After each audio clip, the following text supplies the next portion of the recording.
దేవుని పరిశుద్ధ గ్రంథం నుండి సంఖ్యాకాండం 11వ అధ్యాయం 17వ వచనం ఆ తర్వాత 25వ వచనాన్ని చదువుకుందాం. Turn with me to the book of Numbers chapter 11 verse 17 and verse 25. నేను దిగి అక్కడ నీతో మాట్లాడదను, మరియు నీ మీద వచ్చిన ఆత్మలో పాలు వారి మీద ఉంచెదను. ఈ జనుల భారమును నీ ఒంటరిగా మోయకుండునట్లు వారు దానిలోనొక పాలు నీతో కూడా భరింపవలను. వర్స్ 25 25వ వచనం చూద్దాం. యెహోవా మేఘములో దిగి అతనితో మాట్లాడి అతని మీద వచ్చిన ఆత్మలో పాలు ఆ 70 మంది పెద్దల మీద ఉంచెను. కావున ఆత్మ వారి మీద నిలిచినప్పుడు వారు ప్రవచించిరి గాని మరలా ప్రవచింపలేదు. దేవుడు తన పరిశుద్ధ వాక్యం మన వినికిడిలో దీవించును గాక. పరిశుద్ధాత్మ నడిపింపు కొరకు ప్రార్థించుకుందాం. ప్రియుడైన మా పరలోకపు తండ్రి, జీవం గల దేవా, మీ కృపను బట్టి మాత్రమే మరొక నూతన దినాన్ని మా జీవితంలో పొందుకోగలిగాం. జీవాధిపతి అయిన యేసుక్రీస్తు నామమున భూమి మీద మేము జీవమును కలిగి ఉన్నాం, సజీవ లెక్కలో ఉన్నాం. భూమి మీద యేసయ్య నామమున మా ఆయుష్ పొడిగించబడుతుంది.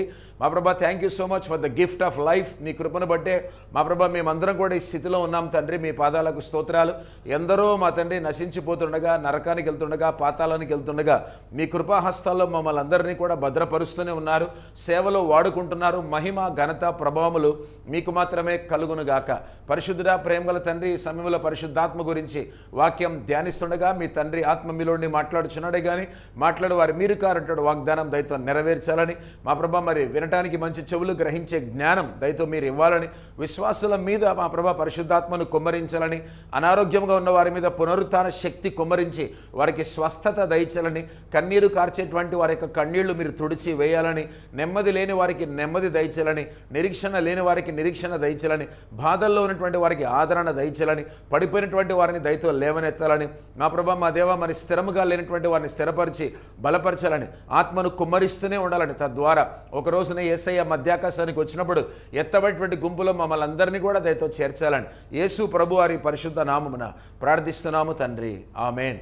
దేవుడి నామానికి స్తోత్రాలు. మరొకసారి విశాఖపట్నంలో ఉన్న నాజరీన్ మినిస్ట్రీస్ తరపున, నాజరీన్ బైబిల్ కాలేజ్ తరపున, నాజరీన్ సంఘం తరపున, నాజరీన్ టీవీ మినిస్ట్రీస్ తరపున, నాజరీన్ యూట్యూబ్ మినిస్ట్రీస్ తరపున మన ప్రభును రక్షకుడైన దేవుని కుమారుడైన యేసు ప్రభు వారి పరిశుద్ధ నామమున మరొకసారి మీ అందరికీ కూడా శుభములు తెలియజేస్తున్నాను.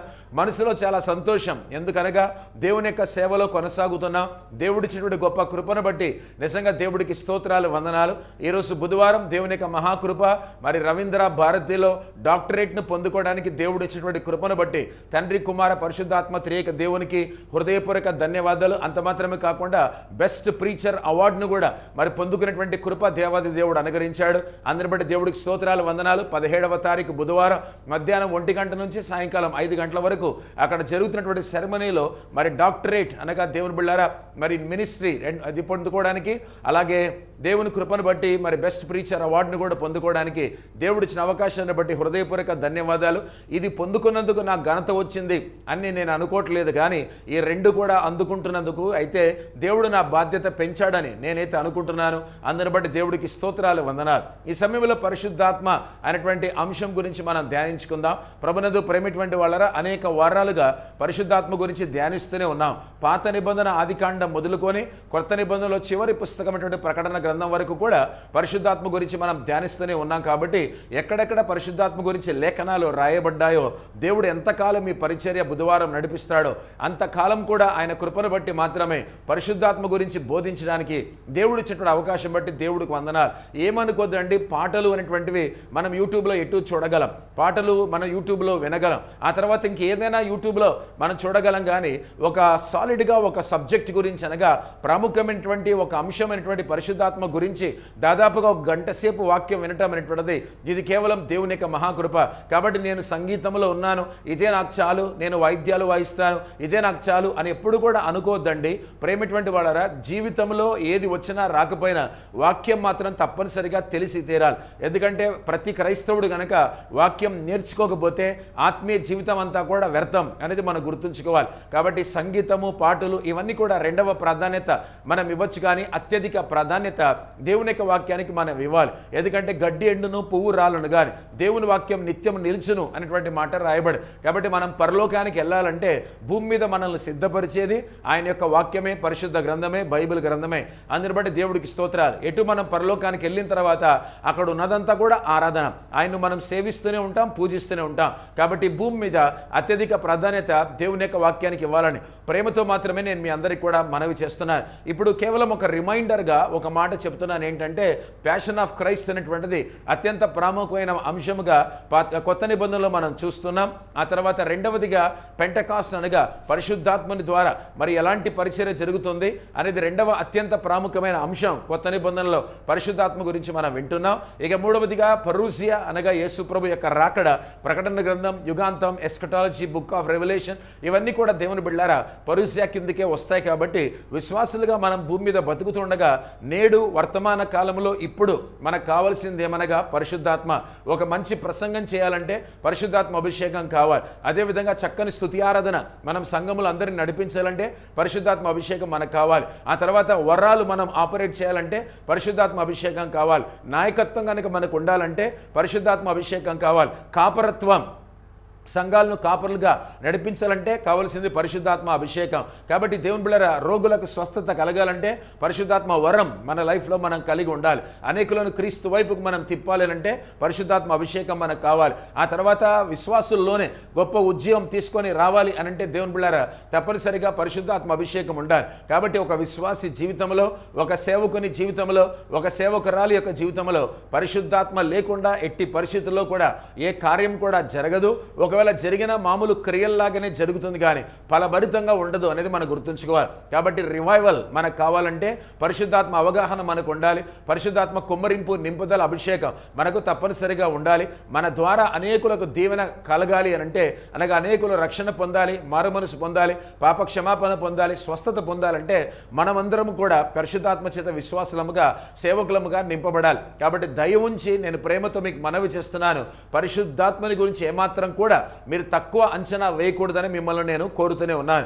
నా ప్రభునందు ప్రేమటువంటి వాళ్ళారా, బైబిల్ కనుక చాలా జాగ్రత్తగా చదివితే ఒక ప్రాముఖ్యమైనటువంటి మాటను మనం ఆధారం చేసుకొని మూలవాక్యముగా చదువుకున్నాం. 11వ అధ్యాయం 17వ వచనం, 25వ వచనం, సంఖ్యాకాండం.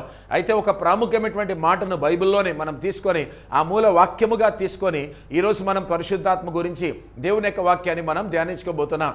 ఏమని రాయబడి ఉంటుంది అంటే యెహోవా ఆత్మ అతని మీదికి వచ్చెను అనేటువంటి మాట, దేవుని ఆత్మ అతని మీదికి వచ్చాను. కాబట్టి బైబిల్ అంతా కూడా చదివితే దేవుని ఆత్మ ఎవరి మీదికి వచ్చింది, యెహోవా ఆత్మ ఎవరి మీదికి వచ్చింది అనేటువంటి అంశం గురించే వాక్యాన్ని మనం అందరం కూడా ధ్యానించుకోబోతున్నాం. కనుక దేవుని బిడ్డలారా 14 మంది మీదికి పాత నిబంధనలో యెహోవా ఆత్మ దిగి వచ్చినట్టు చూస్తాం, లేదా 14 మంది మీదికి పాత నిబంధన గ్రంథంలో దేవుని ఆత్మ అనగా పరిశుద్ధాత్మ దిగి వచ్చినట్టు మనం చూస్తాం. మరి 15వ వ్యక్తి ఎవరనగా క్రొత్త నిబంధనలో యేసుక్రీస్తు ప్రభు వారి మీదికి యెహోవా ఆత్మ లేదా దేవుని యొక్క ఆత్మ, పరిశుద్ధాత్మ దిగి వచ్చినట్టుగా అన్ని కూడా ఆధారాలు మనకు పరిశుద్ధ గ్రంథంలోనే రాయబడ్డాయి. కాబట్టి వరుసగా ఈ 15 మంది ఎవరెవరి మీదికి ఈ విధంగా యెహోవా ఆత్మ దిగి వచ్చింది, లేకపోతే దేవుని ఆత్మ దిగి వచ్చింది, లేదా పరిశుద్ధాత్ముడు దిగి వచ్చాడు అనేది 15 మంది ఎవరు అనేటువంటిది మనం చూస్తాం బైబిల్లో ఆధారం. ఆ తర్వాత ఒక్కొక్కరి గురించి కూడా లోతుగా, ఆ తర్వాత ఉన్నతంగా దేవుని యొక్క వాక్యాన్ని, నూతన సందేశాన్ని చెప్పినవే చెప్పకుండా ప్రతిసారి కూడా దేవుని కృపను బట్టి నూతన సందేశాన్ని మనం అందరం కూడా వింటూనే ఉన్నాం. ప్రాచీన గ్రంథమే బైబిల్. 3400 సంవత్సరాల కిందట పాత నిబంధన రాయబడదు, 2000 సంవత్సరాల కిందట కొత్త నిబంధన రాయబడి ఎప్పుడు చదివినా అదే గ్రంథం. కానీ ప్రతిసారి కూడా నజరీన్ వేదిక మీద దేవుని కృపను బట్టి దేవుని బిడ్డలారా నూతన సందేశాలే వింటున్నాం. ఘనత, మహిమ, ప్రభావములు కేవలం దేవుడికి మాత్రమే కలుగునుగాక. ఎవరి 14 మంది పాత నిబంధనలో, ఎవరు 15వ వ్యక్తి కొత్త నిబంధనలో అనగా ఆయన ఎవరో కాదు, ప్రభు అయినటువంటి యేసుక్రీస్తు వారు. కాబట్టి యెహోవా ఆత్మ వీరి మీదికి దిగి వచ్చినట్టు చూస్తాం, దేవుని ఆత్మ వీరి మీదికి దిగి వచ్చినట్టు చూస్తాం. కాబట్టి 15 మంది ఎవరు అనేది వాక్యానుసారంగానే మనం ధ్యానించి ఒక్కొక్కరి మీద ఎలాంటి పరిస్థితుల్లో దేవుని ఆత్మ దిగి వచ్చింది, యెహోవా ఆత్మ దిగి వచ్చింది, లేదా పరిశుద్ధాత్ముడు దిగి వచ్చాడు అనేటువంటిది దేవుని యొక్క వాక్యాన్ని మనం ధ్యానించుకుందాం. నా మొట్టమొదటిగా దేవుని బిడ్డలారా ఈ 15 మందిలో ఎవరనగా మోషే 11వ అధ్యాయం 17వ వచనం 25వ వచనం సంఖ్యాకాండం book of Numbers chapter 11 verse 17 and 25 కనుక చూస్తే మోషే మీదికి దేవుని ఆత్మ లేదా యెహోవా ఆత్మ దిగి వచ్చినట్టుగా కూడా మనం చూస్తాం. ఆ తర్వాత దేవుని బిడ్డలారా 70 ఎల్డర్స్ అనగా 70 మంది పెద్దలు అనేటువంటి వాళ్ళు ఉన్నారు. మోషే ఏర్పాటు చేస్తాడు కాబట్టి వారి మీది కూడా యెహోవా ఆత్మ లేకపోతే దేవుని ఆత్మ పరిశుద్ధాత్ముడు దిగి వచ్చినట్టుగా అగైన్ నంబర్స్ 11, 25 అండ్ 26 అనగా 11వ అధ్యాయం సంఖ్యాకాండం 25, 26 వచనాల్లో రెండవదిగా వారి మీదకి యెహోవా ఆత్మ దిగి వచ్చినట్టుగా మనం చూస్తాం. ఇక మూడవదిగా అగైన్ నంబర్స్ 24:2 అనగా సంఖ్యాకాండం 24వ అధ్యాయం 2వ వచనం కనుక చదివితే బేలం అనగా తెలుగులో బిలాము అనేటువంటి ప్రవక్త ఆయన మీదికి కూడా దేవుని ఆత్మ దిగి వచ్చినట్టుగా పాత నిబంధన గ్రంథంలో మనం చూడగలం. ఆ తర్వాత జడ్జెస్ 3:10 అనగా న్యాయాధిపతుల గ్రంథం 3వ అధ్యాయం 10వ వచనంలో 4వదిగా దేవుని బిడ్డలారా ఓత్నియేల్ అనేటువంటి న్యాయాధిపతి మీదికి పరిశుద్ధాత్ముడు దిగి వచ్చినట్టుగా లేదా దేవుని ఆత్మ యెహోవా ఆత్మ దిగి వచ్చినట్టుగా బైబిల్ గ్రంథంలో మనం చూడగలం. అండ్ అగైన్ జడ్జెస్ 6:34 అనగా న్యాయాధిపతుల గ్రంథం 6వ అధ్యాయం 34వ వచనంలో వన్ ఆఫ్ ద జడ్జెస్ ఎవరనగా ఆ టైంలో గిడియన్ అనగా గిద్యోను అనేటువంటి అతని మీదికి యెహోవా ఆత్మ ప్రేరేపించినట్టుగా దిగి వచ్చినట్టుగా దేవుని ఆత్మ దిగి వచ్చినట్టుగా పరిశుద్ధ గ్రంథంలో చూడగలం. ఆ తర్వాత 6వదిగా ప్రభునందు ప్రేమైన వాళ్ళరా జడ్జెస్ 11:29 అనగా న్యాయాధిపతుల గ్రంథం 11వ అధ్యాయం 29వ వచనంలో యెఫ్తా అనేటువంటి అతని మీదకి కూడా దేవుని ఆత్మ దిగి వచ్చినట్టుగా యెహోవా ఆత్మ లేదా పరిశుద్ధాత్ముడు దిగి వచ్చినట్టుగా మనం చూస్తాం. ఆ తర్వాత దేవుడు 7వదిగా 14వ అధ్యాయం 6వ వచనం ఇదే న్యాయాధిపతుల గ్రంథం. ఆ తర్వాత 19వ వచనం. ఆ తర్వాత మళ్ళీ 15వ అధ్యాయం 14వ వచనం ఎవరి మీదికి 7వదిగా పరిశుద్ధాత్మ దేవుడు యెహోవా ఆత్మ దేవుని ఆత్మ దిగి వచ్చినట్టు మనం చూడగలము అని అంటే అద్భుతంగా జన్మించినటువంటి వారిలో ఒకడైనటువంటి సంసోను మీదికి కూడా దేవుని ఆత్మ దిగి వచ్చినట్టుగా ఇదే న్యాయాధిపతుల గ్రంథంలో మనం చూడగలం. ఆ తర్వాత దేవుని బిడ్డలారా సమూయేలు మొదటి గ్రంథము 10వ అధ్యాయం 6వ వచనం 10వ వచనం చూస్తే ఆ తర్వాత 11వ అధ్యాయం 6వ వచనం మళ్ళీ 19వ అధ్యాయం 23వ వచనం కనుక చదివితే ఇశ్రాయేలుకు మొదటి రాజు అయినటువంటి సౌలు మీదికి కూడా దేవుని ఆత్మ దిగి వచ్చినట్టుగా మనం పరిశుద్ధ గ్రంథంలో చూడగలం. ఆ తర్వాత మొదటి సమూయేలు గ్రంథం దేవుని బిడ్డలారా 16వ అధ్యాయం 13వ వచనం కనుక చదివితే దావీదు మీదికి కూడా దేవుని ఆత్మ యెహోవా ఆత్మ పరిశుద్ధాత్ముడు దిగి వచ్చినట్టుగా పరిశుద్ధ గ్రంథంలో మనం చూడగలం. ప్రేమటువంటి వాళ్ళారా ఒక విషయం మీరు గమనిస్తున్నారని నేను అనుకుంటూనే ఉన్నాను. ఇశ్రాయేలుకు అద్భుతమైన గొప్ప నాయకుడైనటువంటి మోషే మీదికి రావటం, ఆ తర్వాత 70 మంది పెద్దల మీదికి రావటం, ఆ తర్వాత బిలాము అనేటువంటి ఆ కాలంలో ఉన్న ప్రవక్త మీదికి రావటం, ఆ తర్వాత 3 న్యాయాధిపతులు జడ్జెస్ షేక్స్ అనగా వారి మీదికి రావటం మనం చూస్తాం. ఆ తర్వాత సంసోను కూడా ఉన్నాడు 4 కాబట్టి. ఆ తర్వాత రాజుల్లో మొదటి వాడైనటువంటి సౌలు మీదికి దేవుని ఆత్మ దిగి రావటం అనేటువంటిది మనం చూస్తాం. ఆ తర్వాత రాజుల్లో 2వ వాడైనటువంటి దేవుని బిడ్డలారా దావీదు మీదికి కూడా యెహోవా ఆత్మ దేవుని ఆత్మ పరిశుద్ధాత్ముడు దిగి రావటం అనేటువంటిది కూడా మనం చూస్తాం. ఆ తర్వాత సాల్స్ మెసెంజర్స్ అనగా పౌలు దగ్గర ఉన్నటువంటి వారు వర్తమానం మోసేటువంటి వారు వర్తమానం తీసుకునేటువంటి వారి మీదకి కూడా దిగి వచ్చినట్టుగా మొదటి సమూయేలు గ్రంథం 19వ అధ్యాయం 20వ వచనంలో సాల్స్ మెసెంజర్స్ మీదకి కూడా యెహోవా ఆత్మ దేవుని ఆత్మ పరిశుద్ధాత్మ దిగి వచ్చినట్టుగా పరిశుద్ధ గ్రంథంలో చూడగలం. ఆ తర్వాత ఎలైషా అనగా దేవుని బిడ్డలారా ఎలీషా అనేటువంటి ఆ ప్రవక్త గురించి మనమందరం కూడా ఎరుగుదుము. ఏలియా 16 అద్భుతాలు చేశాడు, ఎలీషా 32 అద్భుతాలు చేశాడు. ఎందుకనగా 2 పాళ్ల ఆత్మ కావాలని అడుగుతాడు గనుకనే 2వ రాసుల గ్రంథం 2వ అధ్యాయం 9 నుండి 15 వచనాలు గనక చదివితే ఎలీషా మీదికి కూడా దేవుని ఆత్మ పరిశుద్ధాత్మ యెహోవా ఆత్మ దిగి వచ్చినట్టుగా మనం చూడగలం. ఆ తర్వాత నంబర్ 12 అనగా 12వదిగా ఎవరి మీదికి పరిశుద్ధాత్ముడు లేదా యెహోవా ఆత్మ దేవుని ఆత్మ దిగి రావటం చూస్తాం. ఫస్ట్ క్రానికల్స్ చాప్టర్ 12 వర్స్ 18 మొదటి దినవృత్తాంతముల గ్రంథం 12వ అధ్యాయం 18వ వచనం కనుక చూస్తే అమాసై అనేటువంటి అతని మీదికి కూడా దేవుని బిడ్డలారా ఈ ఆత్మ దిగి రావటం అనేటువంటిది చూస్తాం. ఈ అమాసై ఏమంటున్నాడు? మేము నీ వారము అని దావీదుతో అంటున్నాడు. We are your people, we are yours అనేటువంటి మాట.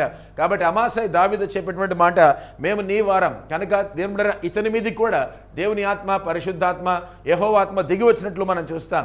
ఇక 13వదిగా ఎవరి మీదికి పరిశుద్ధాత్మ దేవుడు పాత నిబంధనలో దిగొచ్చాడనగా జకర్యా 15:1. కాబట్టి జకర్యా గ్రంథం కనుక చదివితే దేవుని బిడ్డలారా 15వ అధ్యాయం మొదటి వచనంలో అసరియా 2వ దినవృత్తాంతంలో గ్రంథం 15వ అధ్యాయం మొదటి వచనంలో చూస్తే అసరియా అనేటువంటి అతని మీదకి కూడా యెహోవా ఆత్మ దిగించినట్టుగా మనం చూస్తాం. హీ వాజ్ సన్ ఆఫ్ ఓదెడ్ అనేటువంటి మాట.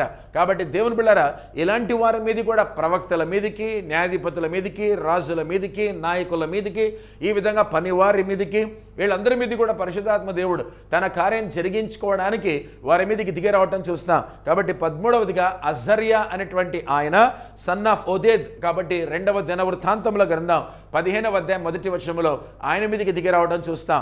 ఇక 14వదిగా పాత నిబంధనలో ఎవరి మీదకి యెహోవా ఆత్మ, దేవుని ఆత్మ, పరిశుద్ధాత్ముడు దిగొచ్చారనగా జకరియా అనేటువంటి ఆయన మీదకి 2వ దినవృత్తాంతముల గ్రంథం 24వ అధ్యాయం 20వ వచనం, 2 Chronicles చాప్టర్ 24 వర్స్ 20లో జకరియా అనేటువంటి ఈయన మీద కూడా దేవుడు దిగిరావటం అనేటువంటిది మనం చూస్తాం. కాబట్టి ఏం చెప్తున్నాడు? మీరు వర్ధిల్లరు అనేటువంటి మాట చెప్తున్నాడు. కాబట్టి ఎప్పుడైతే పరిశుద్ధాత్మ దేవుడు దిగొస్తాడో, ప్రభునందు ప్రేమిటువంటి వాళ్ళరా, దేవుడు ఏం చెప్పించాలనుకున్నాడో అది తప్పనిసరిగా చెప్పించి తీరుతాడు. కాబట్టి మొత్తం 15 మంది మీదికి దేవుని ఆత్మ, యెహోవా ఆత్మ, పరిశుద్ధాత్మ దిగి వచ్చినట్టుగా చూస్తాం. అయితే పాత నిబంధనలో 14 మంది మీదికి మాత్రమే దిగిరావటం మనం చూస్తాం. క్రొత్త నిబంధన గ్రంథములో మాత్రం దేవుని కుమారుడు మెస్సయ్య అయినటువంటి యేసుక్రీస్తు ప్రభు వారి మీదికి పరిశుద్ధాత్ముడు దిగి రావటం అనేటువంటిది మనం చూస్తాం. ఎక్కడెక్కడ చూస్తాం ఆయన మీదికి పరిశుద్ధాత్ముడు వస్తాడని? Book of Isaiah chapter 11 verse 2 అనగా యెషయా గ్రంథం 11వ అధ్యాయం 2వ వచనం, ఐజయా చాప్టర్ 42 వర్స్ 1 అనగా యెషయా గ్రంథం 42వ అధ్యాయం 1వ వచనం, అండ్ ఐజయా 61 వర్స్ 1, యెషయా గ్రంథం 61వ అధ్యాయం 1వ వచనం, అండ్ మత్తయిస్ గాస్పల్ 3:16, మత్తయి సువార్త 3వ అధ్యాయం 16వ వచనం, అండ్ లూకాస్ గాస్పల్ 4:18 అనగా లూకా సువార్త 4వ అధ్యాయం 18వ వచనం. ఈ లేఖన భాగాలన్నీ కూడా చదివితే యేసు ప్రభు వారి మీదికి దేవుని ఆత్మ, యెహోవా ఆత్మ, పరిశుద్ధాత్ముడు దిగొస్తాడు అని పాత నిబంధనలో యెషయా ద్వారా ప్రవచనాలు చెప్పబడగా, దేవుని కృపను బట్టి దేవుని బిళ్ళరా ఆయన జీవితంలో ఆయన ఒక మనిషిగా భూమి మీదకి, మనుష్య కుమారునిగా, రక్షకునిగా ఈ లోకంలోకి వచ్చాడు కనుక ఆయన మీది కూడా పరిశుద్ధాత్ముడు దిగి రావటం అనేటువంటిది మనం చూస్తాం.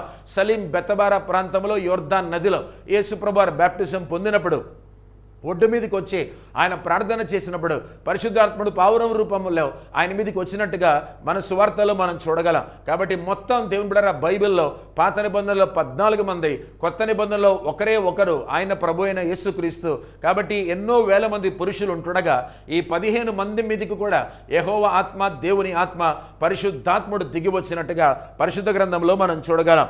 ఇప్పుడు దేవుని బిడ్డలారా 2వ భాగముగా ఇందులో మనం ఒక్కొక్కరి గురించి వాక్యం ధ్యానించక మునిపే outpourings of the Holi spirit are very very important.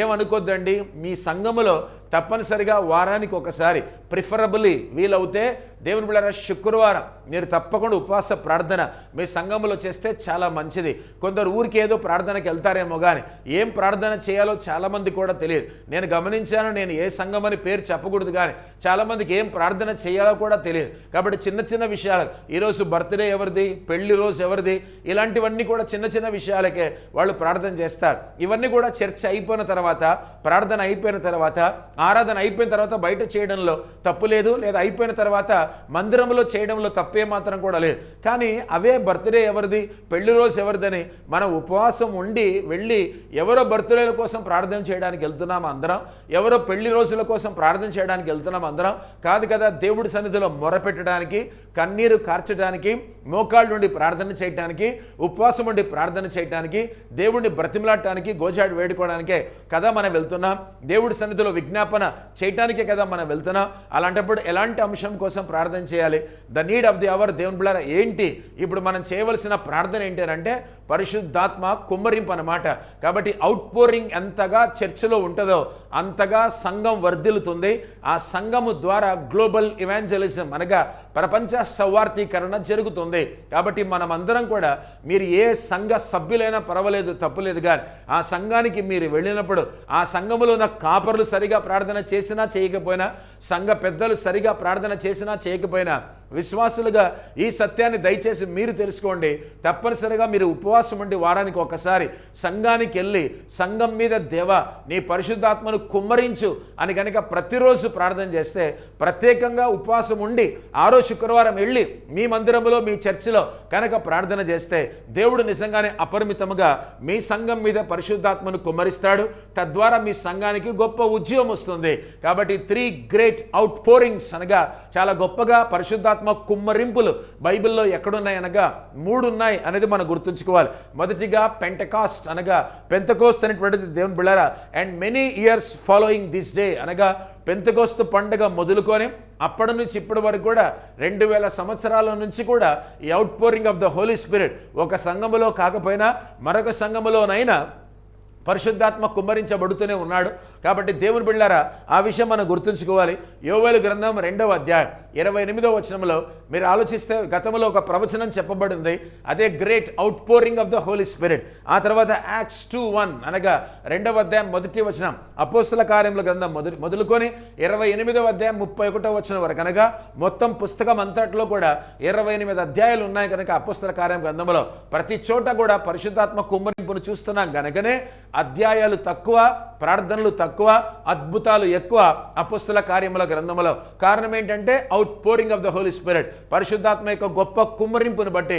ఎప్పుడు ప్రారంభమైంది ఆ గ్రేట్ అవుట్ పోరింగ్ అనగా పెంతెకోస్తు పండుగ రోజు 120 మంది మేడగదిలో కూడుకున్నప్పుడే ఈ అవుట్ పోరింగ్ జరిగింది అనేది గుర్తుంచుకోవాలి. ఇక రెండవదిగా ట్రిబులేషన్ అనగా దేవుని బిడ్డలారా అంత్య దినములందు మనుషులందరి మీద నాత్మను కుమ్మరిస్తాను, యవనస్తులు దర్శనాలు చూస్తారు, వృద్ధులు కలలు కంటారు. కాబట్టి అంత్య దినాలు ట్రిబులేషన్ 7వ మహాశ్రమ కాలంలో కూడా దేవుని బిడ్డలారా జోయల్ 2:28-32 యోవేలు గ్రంథం 2వ అధ్యాయం 28 నుండి 32 ముందుగానే ఆ ప్రవచనం దేవుడు యోవేలు ప్రవక్త చెప్పించాడు. కనుకనే 2వ అధ్యాయం అపోస్తల కార్యముల గ్రంథం 16 నుండి 21 వచనాలు చదివితే అక్కడ పేతురు నిల్చొని దేవుని బిడ్డలారా పెంతెకోస్తు పండుగ రోజు వీళ్ళు కొత్త మద్యం సేవించారని వ్యంగ్యంగా, వెటకారంగా, సర్కాస్టిక్గా వాళ్ళు మాట్లాడుతుంటే, మేము కొత్త మద్యం సేవించలేదని రోషం కలిగినటువంటి పేతురు లేచి నిల్చొని ఇది యోవేలు యొక్క ప్రవచనం ఒక రోజున నెరవేరబోతుంది కాబట్టి దిస్ ఈస్ దట్ అనగా ఆ విధంగా ఉంటుంది చివరి దినాల్లో, అంత్య దినాల్లో.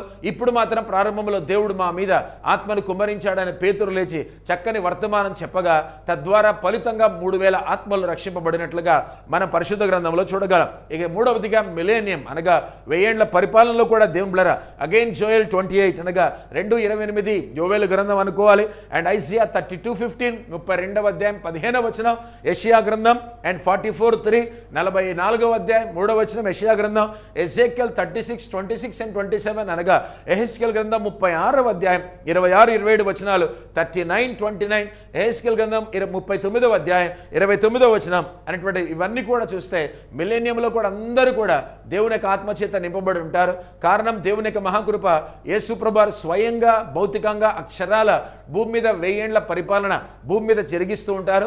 ఇక రెండవదిగా దేవుని బిడ్డలారా సాతాను అనేటువంటి వాడు అబిస్లో అనగా అగాధములో వాడు 1000 సంవత్సరాలు బంధింపబడి ఉంటాడు. కాబట్టి 3 గ్రేట్ అవుట్ పోరింగ్స్ అనేటువంటివి మనం ఎక్కడెక్కడ చూస్తున్నాం అనేది జస్ట్ మీరు అందరూ కూడా తెలుసుకోవాలని ఒక అవగాహన పరిశుద్ధాత్మ గురించి మీరు కలిగి ఉండాలంటే ఉద్దేశం చేత ఈ విషయాలు నేను మీతో పంచుకున్నాను. నవ్వు దేవుని బిడ్డలారా ఇప్పుడు మనము ఈ సాయంకాల సమయమైనా లేదా ఈ టైంలో దేవుని కృపను బట్టి మనమందరం వాక్యాన్ని ధ్యానిస్తున్నాం. 15 మంది బైబిల్లో వారి మీదికి యెహోవా ఆత్మ దిగొచ్చినట్టుగా, దేవుని ఆత్మ దిగొచ్చినట్టుగా, పరిశుద్ధాత్ముడు దిగొచ్చినట్టుగా ఇప్పుడే 15 మంది గురించి మనమంతా కూడా రెఫరెన్స్తో సహా బైబిల్లో ఆధారాలు బయటికి తీసి మనం దేవుని కృపను బట్టి విన్నాం. నేను కూడా బోధించగలిగాను. నౌ కమ్స్ మోసెస్ అనగా ఇప్పుడు మోషే గురించి అతని మీదకి దేవుని యొక్క ఆత్మ ఎందుకు రావటం, మళ్ళీ దేవుడు అతనిలోంచి ఎందుకు తీయటం, పూర్తిగా తీసేసాడు నేను కాదు. బైబిల్ భాష మనం అర్థం చేసుకోవాలి. ఎప్పుడు కూడా దేవుని వాక్యాన్ని అపార్థం చేసుకోకూడదు. కాబట్టి ఎందుకు ఇలా జరిగింది అనేటువంటిది అంతా కూడా మనం వింటున్నాం. ప్రేమటువంటి వాళ్ళరా ఒక సత్యాన్ని మనం గ్రహించాలి. 11వ అధ్యాయం సంఖ్యాకాండం 17వ వచనం 25వ వచనంలో మోషే మీద ఉన్న ఆత్మ గురించే దేవుడు మాట్లాడుతూనే ఉన్నాడు. కాబట్టి ఈ సమయంలో మనం ఈ యొక్క టైంలో దేవుని బిళ్ళారా మోషే మీదికి మరి దేవుడు ఎందుకు తన ఆత్మను పంపించాడు, అతనిలోంచి కొంత భాగము తీసి కొంత పాలు తీసి వేరే వాళ్ళకి ఎందుకు ఇచ్చాడు అనేది కూడా దేవుని యొక్క వాక్యాన్ని వివరిస్తుండగా సమయానికి ముగిస్తాను. కాబట్టి మీరు అందరూ కూడా వింటుండగానే పరిశుద్ధాత్మ చేత నింపబడాలని, అభిషేకించబడాలని నేనైతే మనస్ఫూర్తిగా కోరుకుంటూనే ఉన్నాను. గాడ్ ప్రామిసెస్ మోసెస్ అనగా దేవుడు మోషేకు ఒక ప్రమాణం చేస్తూనే ఉన్నాడు. ఏమనంటే టు క్వాలిఫై ది ఎల్డర్స్ అనగా ఎందరైతే పెద్దలు ఉన్నారో వాళ్ళందరూ కూడా అర్హత సంపాదించాలి. సంపాదించేటట్లుగా దేవుడు వారికి మోషేకు ప్రమాణం చేస్తూనే ఉన్నాడు. ఇక రెండవదిగా, if they are not fit అనగా వాళ్ళు నాయకులుగా ఉండడానికి అర్హత కనుక వారికి లేకపోతే, పెద్దలుగా ఉండడానికి అర్హత కనుక వారికి లేకపోతే, న్యాయం తీర్చడానికి కనుక అర్హత కనుక వారికి లేకపోతే, they should be made fit అనగా వాళ్ళు తప్పనిసరిగా అర్హత సంపాదించే విధంగా వాళ్ళను తయారు చేసి తీరాలి. ఏమనుకోద్దండి, చాలా చర్చెస్లో కూడా సెకండ్ లైన్ లీడర్షిప్ అనేటువంటిది మనకు కనిపించట్లేదు. బతుకున్నంత వరకు, చచ్చేంత వరకు మనమే ప్రెసిడెంట్లు, చనిపోయేంత వరకు మనమే సెక్రటరీలం, మనమే సంఘ పెద్దలం, వేరే వాళ్ళకి అవకాశమే ఇవ్వరు. మోషే ఏమైనా అక్కడ ఎక్కడైనా అలాగ చేశాడా? ఇక తను చనిపోతున్నాడని తెలిసినప్పుడు ఒక పర్వతం మీదకి వెళ్ళి పిస్గా నెబో పర్వతం ఎక్కుతాడు కదా, యెహోషువ అవుతున్నాడంటే మనమైతే ఊరుకుంటామా? 40 ప్రార్థనలు చేశాను దేవా, 40 అద్భుతాలు నువ్వు నా ద్వారా జరిగించావు, 40 సంవత్సరాలు నేను ఇశ్రాయేలు నడిపించాను, నన్ను కాదనుకొని ఈ పర్వతం మీద చనిపోమని అంటున్నావు, నన్ను కాదనుకొని నూను కుమారుడైన యెహోషువకి ఈ బాధ్యత అప్పగిస్తావా? నేను ఎంత కష్టపడ్డాను, నీ దగ్గర సాగిలపడ్డాను, ప్రజలు నన్ను కొట్టడానికి వచ్చిన సాత్వికంతో దీనత్వంతో ప్రార్థనాపూర్వకంగా నేను నీ మీద ఆధారపడ్డాను కదా, ఇప్పుడు నన్ను కాదనుకొని ఈ బాధ్యత అంతా కూడా యెహోషువకు అప్పగిస్తావా అని స్వార్థం ఖచ్చితంగా మనలాంటి వాళ్ళకైతే బహుశా వచ్చి ఉండేదేమో ఈ కాలంలో. కానీ ఆ దైవజనుడు నిజంగా మోషేను బట్టి దేవుడు నామానికి స్తోత్రాలు, వందనాలు. అలాంటి నాయకుడిని ప్రపంచంలో ఇంకెప్పటికీ చూడబోము అనేది కూడా మనం గుర్తుంచుకోవాలి. ఎందుకంటే అంత గొప్ప సేవ చేశాడు. 40 సంవత్సరాలు, 40 ప్రార్థనలు, 40 అద్భుతాలు అయినప్పటికీ కూడా దేవుళ్ళరా ఆ బాధ్యత చివరిలో యెహోషువకు అప్పగిస్తుండగా మోషే కూడా ఏమీ అనుకోలేదు. కానీ ఈ కాలంలో చూడండి, వాడి నాయకులందరూ కూడా ఆయా సంఘాల్లో అసలు వాళ్ళు దిగరు, వేరే వాళ్ళకి అవకాశం ఇవ్వరు. అనగా యవనస్తులను మనము సిద్ధపరచాలి. మన తర్వాత పుట్టినటువంటి మనకంటే వయసులో చిన్నటువంటి వారిని, వయసులో చిన్నవారిని కూడా మనం అందరం కూడా నాయకులుగా సిద్ధపరచాలి. కాబట్టి యెహోషువ వస్తుండగా మోషే ఏమి కూడా అనుకోలేదు. మీరు నేను ఏం చేయాలో తెలుసా? నిజంగా ఓ నాయకుడా, ఓ నాయకురాలా, నీ మీద కనుక దేవుని ఆత్మ ఉంటే, యెహోవా ఆత్మ ఉంటే, లేదా కొత్త నిబంధన భాషలో పరిశుద్ధాత్మ కనుక నీ మీద ఉంటే, నువ్వు నిజంగా నాయకుడు అవుతే, నీ తర్వాత వచ్చేటువంటి వాళ్ళు అన్ఫిట్ అని నువ్వు అనుకుంటే, వాళ్ళకి అర్హత లేదు, అనర్హులు అని అనుకుంటే, వాళ్ళు దేవుడి దృష్టిలో అర్హత సంపాదించేటట్టుగా చేస్తే అప్పుడు నీవు నిజమైన నాయకుడు అవుతావు. అది మనం నేర్చుకోవాలి. ఈరోజు మనం అందరం కూడా అలాంటి వారిని జడిపించేసి భయపెట్టేసి వాళ్ళ నాయకత్వంలోకి రానివ్వకుండా, పదవిలోకి రానివ్వకుండా, అధికారంలోకి రానివ్వకుండా ఆపేస్తూనే ఉన్నాం. ఒకసారి మీరు అర్థం చేసుకోండి, ఇదే కదా సెనారియో కంటిన్యూ అవుతుంది అన్ని సంఘాల్లో కూడా. దాదాపుగా వేరే వాళ్లకు మనం ఏమాత్రం కూడా నాయకత్వం అనేటువంటిది దేవుళ్ళారా రెండో వరుసలో మనం ఇవ్వలేకపోతూనే ఉన్నాం కదా. కాబట్టి నీవు వాళ్ళు అన్ఫిట్గా ఉన్నా నీ డ్యూటీ ఏంటి అని అంటే, నీకున్నటువంటి జ్ఞానం బట్టి, నీకున్న అభిషేకాన్ని బట్టి, పరిశుద్ధాత్మను బట్టి నీవు వాళ్లకు అర్హత అనేటువంటిది సంపాదించాలి అనేది దేవుడు చెప్తున్నాడు. Are they become hindrance or help అనగా ఎప్పుడైతే నువ్వు వారికి అర్హత అనేటువంటిది సంపాదించి పెడతావో వాళ్ళు నీకు సహాయకులుగా ఉంటారు. They will be a great help to you. ఒకవేళ నీవు గనక వారికి అర్హత సంపాదించలేకపోతావో అనగా నీకు చేత కాదో, they will become a hindrance to your ministry.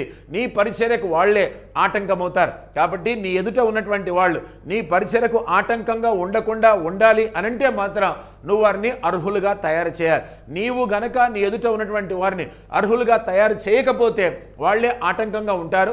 అర్హులుగా తయారు చేస్తే వాళ్ళే నీకు పరిచర్యలో సహాయకులుగా ఉంటారు అనేది దేవుని యొక్క ఉద్దేశం.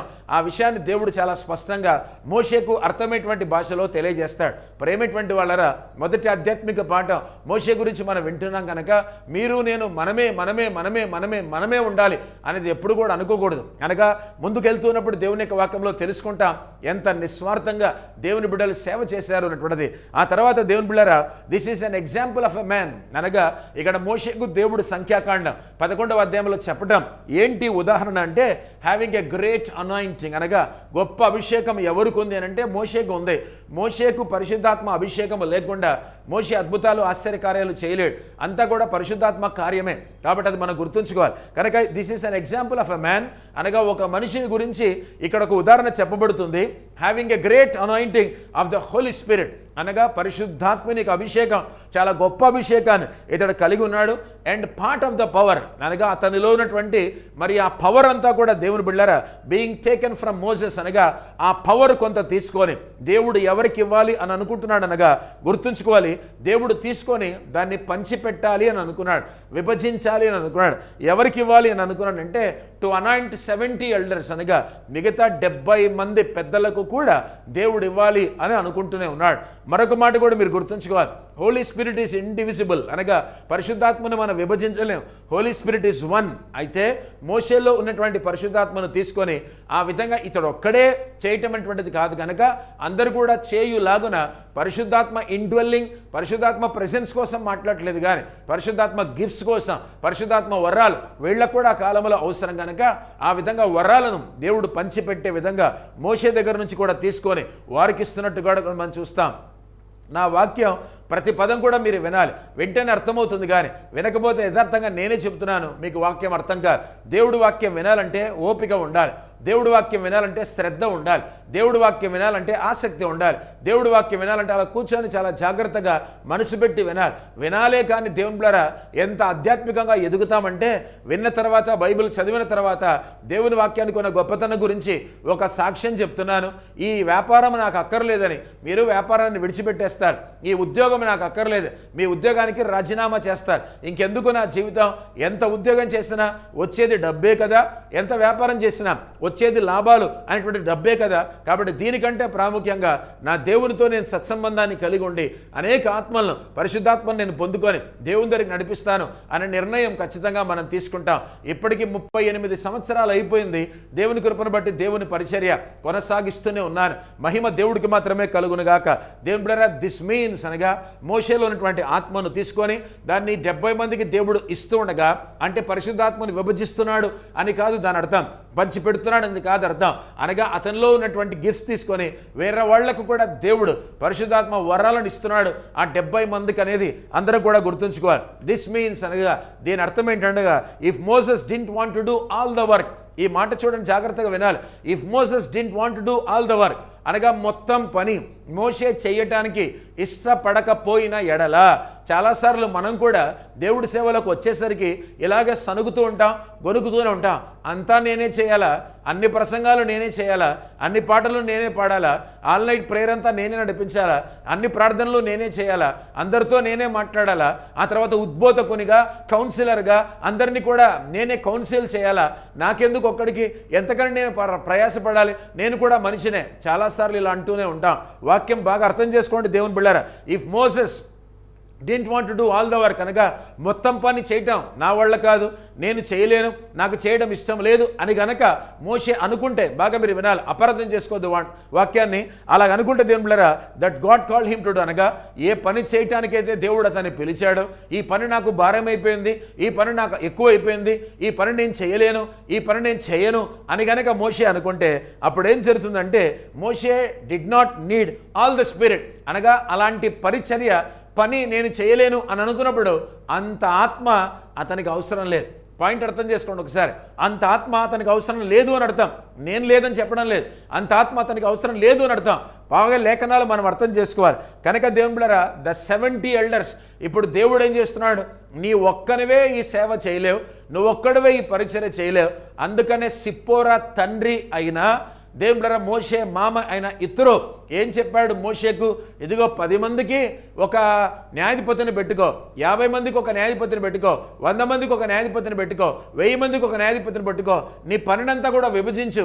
ఇన్ని లక్షల మంది నీ దగ్గరకు వస్తుంటే ఎప్పుడు నువ్వు న్యాయం తీరుస్తావని భౌతికంగా ఒక సలహా ఇత్రో ఇస్తాడు మోషేకు. దేవుని బిడ్డలారా, ఇక్కడ మాత్రం దేవుడు ఏం చేస్తున్నాడు, మొత్తం పని కనుక నువ్వు చేయలేను, మొత్తం పని నేను చేయను అని కనుక నువ్వు అనుకుంటే, ఇది నేనొక్కడనే చేయాలా అని కనుక నువ్వు అనుకుంటే మాత్రం నీలో ఉన్నటువంటి అభిషేకం, నీలో ఉన్న ఆత్మశక్తిని నీకు ఎంత అవసరమో నువ్వెంత చేస్తావో అంతే నీకు ఇచ్చి మిగతాదంతా నీకు ఇవ్వడం వృధానే కదా. కాబట్టి నేను 70 మందికి పంచి పెడతానని దేవుని యొక్క ఉద్దేశం. అందుకని ద 70 ఎల్డర్స్, 70 మంది పెద్దలు కూడా, న్యాయం తీర్చేటువంటి వాళ్ళు కూడా, special panel of judges or leaders అనగా ప్రత్యేకంగా ఏర్పాటు చేయబడ్డారు మోషే కాలంలో న్యాయం తీర్చేటువంటి వారిగా, లేకపోతే నాయకులుగా అనేది మనం గుర్తుంచుకోవాలి. And being anointed with the Holi Spirit, ఆ 70 మంది కూడా బాగా దేవుని బిడ్డలారా గుర్తుంచుకోవాలి ఈ మాట, వారు కూడా పరిశుద్ధాత్మ చేత అభిషేకించబడాలి. ఏం జ్ఞాపకం వస్తుంది, చిన్న మాట మాత్రమే చెప్తాను. సన్హెడ్రిన్ మహాసభ జ్ఞాపకం రావటం లేదా? కొత్త నిబంధనలో యేసుప్రభు 3వ నేరారోపణ వాళ్ళ దగ్గర ఎదుర్కోలేదా? అన్న దగ్గర మొదటి నేరారోపణ, కయ్యప్ప దగ్గర మొదటి నేరారోపణ, అన్న మామ దేవుని బిడ్డలారా ప్రధాన యాజకుడు, కయప అల్లుడు ప్రధాన యాజకుడు, వాళ్ళిద్దరి దగ్గర నేరారోపణ యేసుప్రభు వారు ఎదుర్కొన్నారు కదా, ఫస్ట్ అండ్ సెకండ్ ట్రయల్. మరి థర్డ్ ట్రయల్ ఎక్కడ ఎదుర్కొన్నాడు? మూడవ నేరారోపణ ఆ రోజు రాసి గెత్సెమనే తోట నుంచి యేసుప్రభు వారు వెళ్ళినప్పుడు మూడవ నేరారోపణ థర్డ్ ట్రయల్ ఎక్కడ ఎదుర్కొన్నాడు? సన్హెడ్రిన్ మహాసభ ఎదుట. ఎంతమంది ఉంటారు? 70 మంది ఉంటారు. 35 మంది ఒకవైపు, 35 మంది ఒకవైపు, కరెక్ట్గా ఓట్లు వేసుకొని, చీట్లు వేసుకొని, వాళ్ళు కరెక్ట్గా 30 మంది ఒకటైపోయింది అని అనుకుంటే ఒక ఓటు మిగిలి ఉంటుంది. ఎవరికి? ఒకవైపున నెగ్గటానికి ప్రధాన యాజకునికి. ఇక్కడ కూడా మోషే ఒక గొప్ప నాయకునిగా ఉన్నాడు. అతని కింద 70 మంది పనివాళ్ళు కూడా, లేకపోతే నాయకులు కూడా, న్యాయం తీర్చేటువంటి వాళ్ళు కూడా ఉన్నారు. నీ ఆత్మను, నీ గిఫ్ట్స్ను నీకు ఒక్కడికే నేను ఎందుకు ఇవ్వాలి? ఒకవేళ నువ్వు అది చేయకపోతే ఆ ఆత్మ ఆగిపోతుంది కదా. కాబట్టి నీ దగ్గర ఉన్నది అలాగే ఉండిపోతుంది కదా. దానికి బదులు ఆ గిఫ్ట్స్ అన్ని కూడా వేరే వాళ్ళకి పంచిపెడతాను అనేది దేవుని యొక్క ఉద్దేశం. ప్రేమటువంటి వాళ్ళారా, ఇట్ ఈస్ నోటీసబుల్ అనగా మీరు నేను తప్పనిసరిగా గమనించవలసింది ఏంటి అని అంటే, that any degree or any measure, ఎంత ఎత్తులో ఆత్మ మనకున్నా, ఎంత ఉన్నతంగా దేవుని ఆత్మ మనకున్నా, ఎంత గొప్ప కొలతలో పరిశుద్ధాత్మ మనకున్నా, or the gift of the Holi spirit అనగా పరిశుద్ధాత్మ వరాలు మనం కనుక్కున్నా, if when one receives it అనగా పరిశుద్ధాత్మని దగ్గర నుంచి ఆ పరిశుద్ధాత్మ వరాలు, పరిశుద్ధాత్మ యొక్క కొలత, పరిశుద్ధాత్మ యొక్క శక్తి, ఇవన్నీ కూడా మనం పొందుకున్నప్పుడు మేక్స్ హిమ్ ఆర్ హర్ అనగా అతనిని కానీ ఆమెను కానీ ఏబుల్ టు డూ ఇమీడియట్లీ, వెంటనే ఏ కార్యములు చేయగలదంటే whatever the Holi spirit anoints him to do.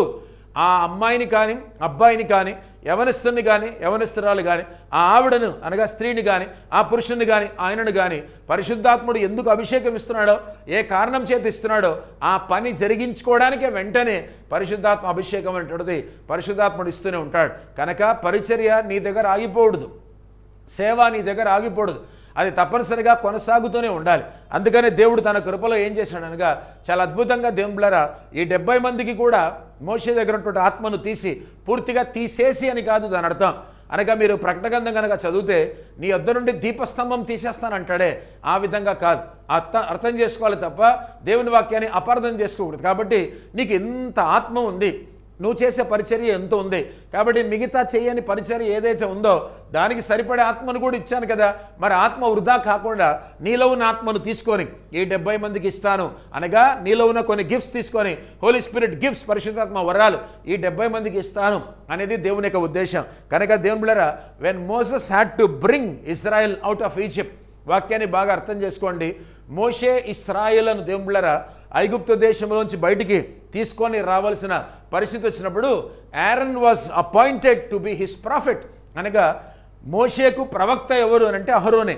ఎందుకంటే నోటి మాంద్యం కలిగినటువంటి వాడిని, ఆ తర్వాత నేను సరిగా మాట్లాడలేను, నా నోరు బాగుండదు, నా నాలుక మందంగా ఉంటుంది, నాకు ప్రాబ్లం ఉంది కనుక నేను సరిగా మాట్లాడలేను అని అంటే నిర్గమకాండం 7వ అధ్యాయం 1వ వచనం, ఎక్సోడస్ చాప్టర్ 7 verse 1లో దేవుని బిడ్డలారా దేవుడు చెప్పేటువంటి మాట ఏంటంటే Aaron will be appointed to you as the profit, నీకు అహరోను ఒక ప్రవక్తగా ఏర్పాటు చేయబడతాడని. దేవుడే ఒక ప్రత్యామ్నాయ ఏర్పాటుగా అహరోను దేవుని బిడ్డలారా మోషేకి ఇచ్చాడు. ఒక విధంగా ఇంగ్లీష్ భాషలో సబ్స్టిట్యూట్గా ఎక్కడ మోషే మాట్లాడాలో అక్కడ అహరోను మాట్లాడేట్టుగా చేశాడు. మోషే తన యొక్క నోటిలో ఏదో సమస్య ఉంది అని చెప్పినప్పుడు 7వ అధ్యాయం 1వ వచనం నిర్గమకాండం ప్రకారం, పాయింట్ మీకు అర్థమవుతుందో లేదో నాకు తెలియదు కానీ వినాలి, నేను వేరే ఏ విషయాలు కూడా చెప్పడం లేదు, కేవలం వాక్యం వాక్యం వాక్యం వాక్యం వాక్యంలో నుంచే వాక్యం బయటికి తీసి, రెఫరెన్స్లన్నీ కూడా వచనాలన్నీ కూడా బయటికి తీసి శుద్ధమైనటువంటి స్వచ్ఛమైనటువంటి నీళ్లు కలపనటువంటి పాలలాంటి వాక్యాన్ని నేను మీకు అందిస్తున్నాను. కాబట్టి మీరు కూడా అర్థం చేసుకోవాలి. హోలీ స్పిరిట్ సబ్జెక్టు చాలామంది సేవకులకు బోధకులకే సరిగా అర్థం కాదు. కాబట్టి దేవుని కూడా విశ్వాసులైన మీరు అందరూ కూడా నేర్చుకుంటూనే ఉన్నాం. కాబట్టి మోషే ఇశ్రాయేలును ఐగుప్తులోంచి బయటికి తీసుకొని రావాలి అని అనుకున్నప్పుడు ఫరో ఎదుట నిల్చొని మాట్లాడలేడు కనుక మోషే తరపున ఫరోతో మాట్లాడడానికి దేవుడే అహరోన్ను ప్రవక్తగా ఏర్పాటు చేశాడు అనేది ఇప్పుడే రెఫరెన్స్లో మనం విన్నాం. బాగా అర్థం చేసుకోండి, వాక్యం ఫాలో అవుతూ ఉండండి, అర్థమవుతుంది కదండి. రెండవదిగా but now God called Aaron, అయితే అంతవరకు మోషేకు ప్రవక్తగా, మోషే నోటి మాటకు ప్రవక్తగా ఉన్నటువంటి అహరోన్ను దేవుడు ఇప్పుడు పక్కకు పిలిచేశాడు. But now God called Aaron, అహరోను దేవుడు పక్కన పిలిచేశాడు. టు అదర్ వర్క్, వేరొక పని చేయడానికి దేవుడు మోషేకు కాదు అహరోనుకు బాధ్యత అప్పగించాడు. మోషే ప్రవక్తగా వెళ్తున్నాడు అంటే దేవుని ప్రవక్తగా సరిగా మాట్లాడలేడు కాబట్టే అతని తరపున మాట్లాడడానికి అతని అన్న అయినటువంటి అహరోన్నే ప్రవక్తగా దేవుడు మోషేకి ఏర్పాటు చేశాడు. ఇప్పుడు మీరు వినాలి, ఇద్దరు కూడా సమానంగా పరిచర్య చేసుకుంటూ వెళ్తున్నారు. అయితే వీళ్ళిద్దరిలో కూడా టక్మని దేవుడు అహరోన్ను వేరే పరిచర్య కొరకు వేరే పని కొరకు పిలిచాడు. యాజకత్వం కూడా వీళ్ళు లేవి గోత్రంలో పుట్టారు కనుక దేవుడు అహరోనుకు ఇప్పుడు ఆ బాధ్యత అప్పగిస్తున్నాడు కనుక. But now God called Aaron, దేవుని బిళ్ళరా, టు అదర్ వర్క్ అనగా వేరొక పని కొరకు దేవుడు అహరోన్ను పిలిచాడు. మోషేకు ప్రవక్తగా ఉండకుండా పరిస్థితి మీరు అర్థం చేసుకోవాలి. ఇన్ హిస్ ప్లేస్ అనగా అతని స్థానంలో కనుక ఇప్పుడు అక్కడ ఎవరున్నారో ఉండాలి, అహరోను ఉండాలి. కానీ ఇప్పుడు దేవుడు ఎప్పుడైతే పిలిచాడో అక్కడ మీరు గుర్తుంచుకోవాలి, అహరోను లేడు కాబట్టి అతని స్థానంలో ఎవరు వస్తున్నారంటే 70 profits to attend Moses. Point అర్థమైందా అండి? ఒక అహరోను దేవుడు తీసుకొచ్చి అహరోను స్థానంలో 70 మందిని దేవుడు మోషేకి ఇచ్చాడు. ఈ పాయింట్ కనుక నిజంగా మీరు అర్థం చేసుకుంటే ఆత్మీయ జీవితంలో దేవుని ప్రణాళిక ఎంత గొప్పది అనుకుంటాం.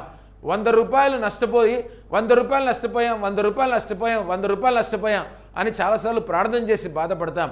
1,00,000 రూపాయలు దేవుడు ఇస్తే 100 రూపాయలు ఎక్కడ మీరు ఆలోచించాలి. 1,00,000 రూపాయలు నష్టపోయాం, 1,00,00,000 రూపాయలు దేవుడు ఇస్తే 1,00,000 ఏమాత్రం 1,00,00,000 రూపాయలు ఒకసారి మీరు ఆలోచించాలి. అహరోను వెళ్ళిపోయాడు అని మోషే కనుక అనుకుంటే ఒక్క అహరోను ఏం కర్మ, 70 మంది ప్రవక్తలు నీకు ఇస్తాను, నీలో ఉన్నటువంటి ఆత్మను తీసి వారిలో పెట్టి నీకున్నటువంటి పరిశుద్ధాత్మ వరాలు నీకిచ్చి వాళ్ళకి ఇవ్వాల్సిన పరిశుద్ధాత్మ వరాలు వాళ్ళకిచ్చి వాళ్ళని కూడా ప్రవక్తలుగా చేస్తాను. ఇంతవరకు కూడా నీ మీదికి నా ఆత్మను దింపక ముందు, నా ఆత్మ దిగి రాకముందు నీకు ఒక్కడే ప్రవక్త, నీ అన్న అహరోను. కానీ నా ఆత్మ నీ మీదికి వచ్చినప్పుడు నీలోంచి ఆత్మను తీసి నేను ఎవరెవరికి ఇస్తున్నాను, 70 మందికి ఇస్తున్నాను. నీ అన్నను యాజకత్వం అనేటువంటి పరిచర్య అనే బాధ్యతకు మీ అన్నకు నేను అప్పగించిన కనుక అన్న లేడు, నా తరపున అన్న మాట్లాడటం లేదు, ఒంటరివాడిని అయిపోయాను అని అనుకోవడానికి వీల్లేదు. మోషే in the place of 1 man Aaron అనగా ఒక్క మనిషి యొక్క స్థానమైనటువంటి అహరోను స్థానంలో, అహరోను స్థలంలో 70 మంది ప్రవక్తలను తెచ్చాను. మీ అన్న ఒకడే ప్రవక్త కానీ అతని స్థానంలో 70 మంది ప్రవక్తలను తెచ్చాను. స్టార్టింగ్లో ఒక ఆత్మ ఉంటే చాలు అంటాం. కానీ అంతటితో నాలాంటి వాడు తృప్తి చెందాడు. ఒక ఆత్మేనా దేవుడి దగ్గరికి? 10ల సంఖ్యలోనేనా ఆత్మలు దేవుడి దగ్గరికి? 100ల సంఖ్యలోనేనా ఆత్మలు దేవుడి దగ్గరికి? నాలాంటి వాడు ఛాన్స్ కనుక ఇస్తే దేవుడు 1000 ఆత్మలు దేవునిలోకి నడిపించాలంటాను నేను. ఎందుకనంటే సంపాదిస్తే డబ్బు కాదండి, ఎవరైనా డబ్బు సంపాదిస్తారు. సారీ ఏమనుకోవద్దు, ఏ విధంగానైనా డబ్బు సంపాదించవచ్చు. మీకు తెలుసు కదా ఎన్ని విధాలుగా ఎవరెవరు సంపాదిస్తారో. నేను అన్ని కారణాలు చెప్పడం కూడా బాగుండదు, దేవుడి సన్నిధిలో ఉన్నా. ఎవరైనా డబ్బు సంపాదిస్తారు, పెద్ద పని ఏం కాదు. కానీ ఆత్మలు సంపాదించగలిగారు. ఆత్మలు ఎవరు సంపాదిస్తారు తెలుసా అండి? కేవలం దేవుని ఆత్మను కలిగిన వాళ్ళు మాత్రమే నూతన ఆత్మలు సంపాదించి వాళ్ళందరూ కూడా రక్షణలోకి వారిని నడిపిస్తూనే ఉంటారు. అందుకనే ఒక్కడే అహరోను, ఒకడే ప్రవక్త, అతని స్థానంలో ఖాళీ అయిపోయింది ఎవరు లేరు నువ్వు అనుకుంటున్నావా? ఆ ఒక్కడిని నేను తీసుకున్నాను. దేనికి తీసుకున్నాను? పరిచర్య వేరేది అప్పగించా, వేరే బాధ్యత ఇచ్చా, వేరే పనికి అప్పగించా, యాజకత్వంలోకి వెళ్ళిపోతున్నాడు. కాబట్టి 70 మంది ప్రవక్తలను అతని స్థానంలో తెచ్చిపెడుతున్నాను. 1:7 అంటే ఒకడెక్కడ 70 మంది ఎక్కడ? ఎంత బలం మోసేకి వచ్చి ఉంటుంది. అలాగే నా జీవితంలో కూడా ఆధ్యాత్మికంగా దేవుని యొక్క వాక్యాన్ని దేవుని బిళ్ళారా మనం ఆలోచించుకుందాం. మన ఆత్మీయ జీవితంలో ఇది పోయింది అనుకుంటున్నాం. అంతకంటే గొప్పవాళ్ళు నీ జీవితంలోకి వస్తారు. చిన్న ఉదాహరణ మాత్రమే చెప్తాను. ఆత్మీయ జీవితంలో మీరు ఆదరించబడి బలపరచబడ్డానికి, ఓదార్పు మీరు పొందడానికి క్రాస్ రోడ్స్లో ఉన్నారు ముగ్గురు కూడా విధవరాండ్లు. అప్పుడు అంటుంది దేవుళ్ళరా అత్త అయినటువంటి నయోమి, ఇదిగో మీరు ఈ వయసుకు వచ్చారు, భర్తలను పోగొట్టుకున్నారు, ఇప్పుడు నేను మళ్ళీ పెళ్లి చేసుకొని పిల్లలను కంటే వాళ్ళు ఎప్పుడు పెద్దవ్వాలి, అంతవరకు మీరు నాతోనే ఉంటే ఇది న్యాయం కాదు, కాబట్టి మీ ఇళ్ళకు మీరు తిరిగి వెళ్ళిపోండి అన్నప్పుడు క్రాస్ రోడ్స్లో వాళ్ళు ఉన్నప్పుడు ఓర్ప మాత్రం బాయ్ అత్త అని వెళ్ళిపోతుంది.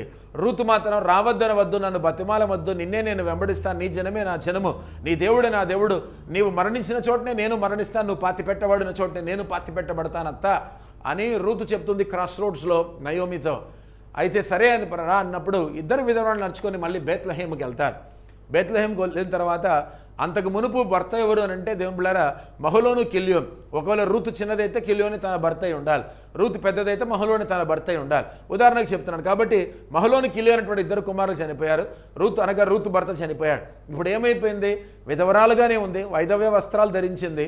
విధవరాలైనటువంటి అత్తను వెంబడించి బెత్లహేమ్ అనేటువంటి రొట్టెల ఇంటికి వెళ్ళింది. అక్కడ భర్త కోసం వెళ్ళిందా, నయోమి మళ్ళీ పెళ్లి చేసుకొని కొడుకుని కంటే అంతవరకు వెయిట్ చేసి ఆడు పెద్దగైన తర్వాత ఆడిని పెళ్లి చేసుకుందాం, నాకంటే వయసులో చిన్నవాడైనా అని అనుకుందారు రూతు. ఇదంతా స్కీమింగ్. లోకస్తులు ఉంటారు మనలో చాలామంది. స్కీమింగ్ ఎక్కువ, సేవకులకు స్కీమింగ్ ఎక్కువ, విశ్వాసులకు స్కీమింగ్ ఎక్కువ, నాయకులకు స్కీమింగ్ ఎక్కువ. ఇలా చేద్దాం, అలా చేద్దాం, అలా చేద్దాం, ఇలా చేద్దాం, ఇలా డబ్బులు సంపాదిద్దామని. రూత్ అలా అనుకోలేదండి. దేవుని బిళ్ళారా, నాకు భర్త అక్కర్లేదు అత్త, నువ్వు చాలు, నీకంటే ఎక్కువగా నీలో ఉన్న దేవుడు నాకు చాలు. ఇజ్రాయెల్ జనాంగం నాకు కావాలి, ఇజ్రాయెల్ దేశం నాకు కావాలి.